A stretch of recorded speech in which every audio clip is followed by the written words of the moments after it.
আজকে আমি already card shuffle করে 3টে কার্ড নিয়েছি যে তোমাদের মনের মানুষের কারেন্ট ফিলিংস কী আছে।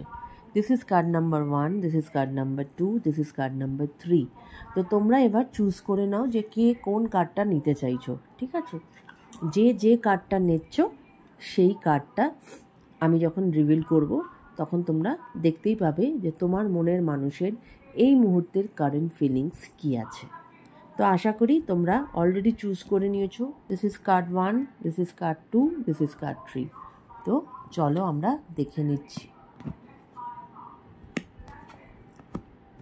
ওকে, সো যারা কার্ড নাম্বার 1 চুজ করেছো, কুইন অফ কাপস, তোমাদের মনের মানুষ এই মুহূর্তে কিন্তু ইমোশনালি খুব মানে কি বলবো, ওনার যে চিন্তা ভাবনা তাকে না ভীষণ রকমভাবে নারিশ করছে, মানে সেটাকে ইম্পর্টেন্স দিচ্ছে, সেটাকে নিয়ে ভাবনা চিন্তা করছে যে কোনটা করলে ঠিক হবে, কোনটা করাটা তার উচিত হয়নি, এরকম একটা চিন্তা ভাবনা কিন্তু উনি করছেন, রাইট।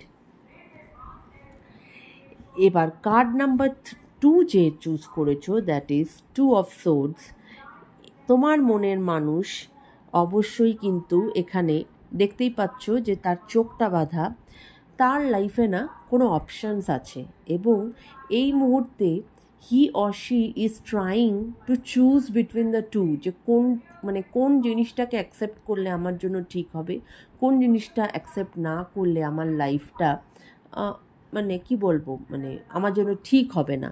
তো এরকম একটা কিন্তু ওনার মনের মধ্যে একটা দ্বন্দ্ব চলছে।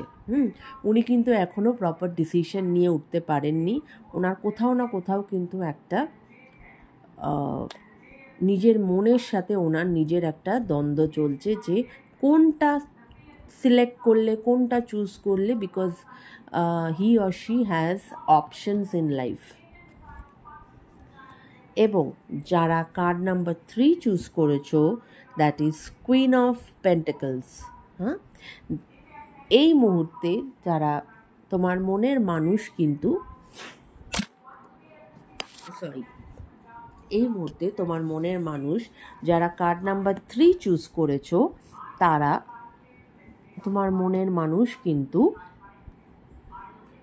যথেষ্ট রকম নিজের ভাবনা চিন্তায় কিন্তু উনি এখন একটা মানে কি বলবো, একটা স্থিরতা এনেছেন এবং সেই ভাবনা চিন্তাকে নিয়ে উনি নার্চার করছেন এবং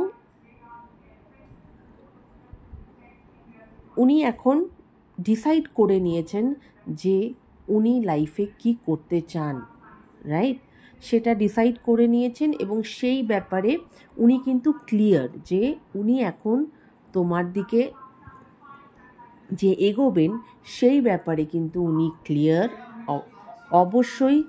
অবশ্যই উনি একটা পজিটিভ মাইন্ডসেটে আছেন এবং উনি এই পজিটিভ মাইন্ডসেট নিয়েই কিন্তু উনি তোমার দিকে এগোচ্ছেন।